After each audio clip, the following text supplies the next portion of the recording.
We're here with Zac McFadden today. It's one of the featured entertainers at Sojourners Night of Roots and Blues at the Majestic Theater here in Chillicothe. And Zac's been gracious enough to sit down with me today and talk about the upcoming show, and also just want to find out some stuff about Zac. So thanks very much for being here today, Zac. Yeah. Well, thank you. Okay. So, Zac, for those of you who are not familiar with Zac McFadden and or any of the incarnations, Speakeasy Band, or anything that you've done solo, why don't you tell us a little bit about who you are as a musician, starting out? What's your earliest memory of music? I want to say probably my dad. First time I ever seen a guitar, he had an old Strat. And he could play a couple songs, so I always tried to jam on it. And then he sold it, and that was about 4th grade. And then got an old acoustic from my grandpa, and started playing it, and put it down for about a year. And then a year after that, got me electric, and it was like a natural wood Strat. And ever since then. And that was it, huh? Yeah. That was it. I didn't know your dad played. He could play about 3 songs. Yeah. And I mean, he has an ear, but that was it. Yeah. But Your parents have a love of music, though. Oh, right? yeah. So it was always kind of in the house. Yeah, except they don't like music that I listen to. Well, that's typical, Zac. That's kind of how it works. You guys might come together in about 10 more years where you have the same taste.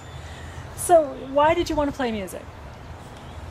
Because I love it. Yeah? Because if I went a day without it, I'd go crazy. My iPod was, like, acting up 2 days ago. Yeah.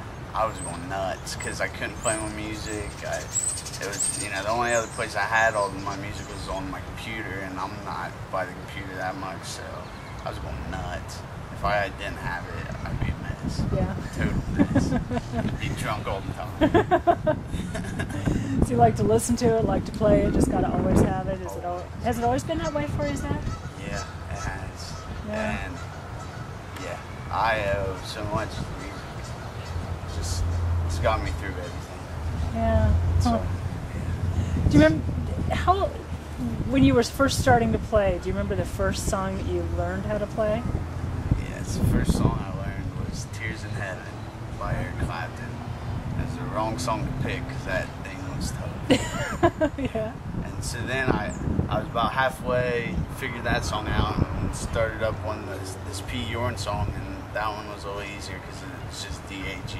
Uh-huh. But I still had problems with it, but it came along. I remember going into school and taking my guitar because I was so pumped that I was playing Tears in Heaven. Uh-huh. Playing it for everybody. How old were you at that time? I'd been 14. Wow. You were like 8th, 9th grade, somewhere around there? What did everybody think when you did that? Teachers loved it. I wasn't there. I wasn't even going to try and sing it because at the time I wasn't in.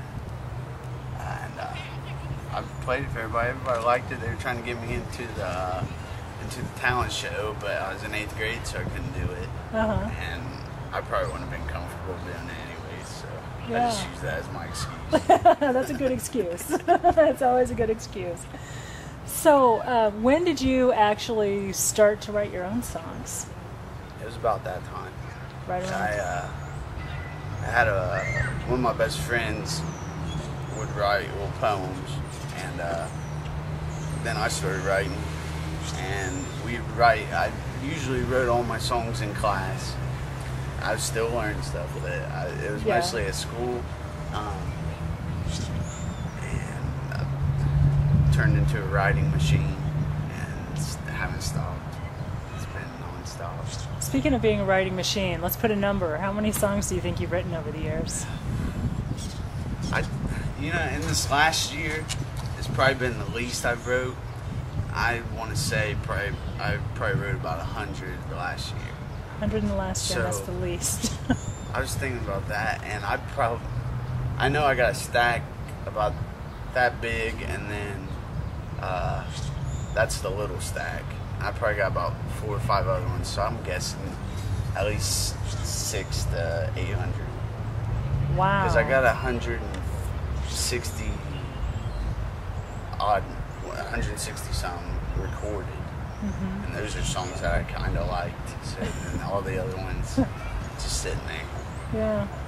Well, you know, every musician that I know has a different way that they go about creating, and their creative process is different. So how do you do it? How do you write your songs? It's almost every song's different.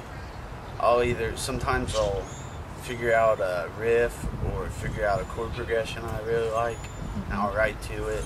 But most of the time, it'll be the words first, and I'll never force myself. It's always if I think of something, write it down. I've probably had some really awesome songs that I forgot by the time I went to write them down. My husband's that way, yeah. You keep a journal? Oh yeah, about 10 of them. They're pretty much all plumb full of stuff. Yeah. If not songs, it's pictures or writings or poems. Been writing a lot of poems lately. Really? Yeah. Will those go to music later, or totally different animal? Different.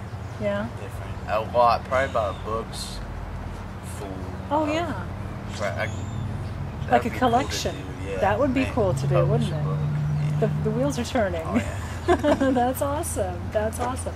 You said pictures too. Do you draw as well? I draw a lot. Paint.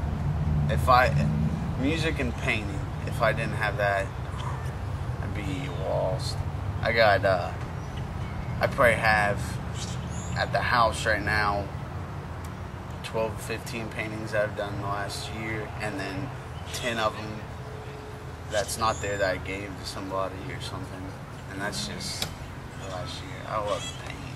I didn't know that, Zach. Yeah, I don't know why. Yeah, I really want to. I used to be all into watercolors, and now it's more acrylic and oil. I love oil. Yeah, they're fun, aren't they? Yeah.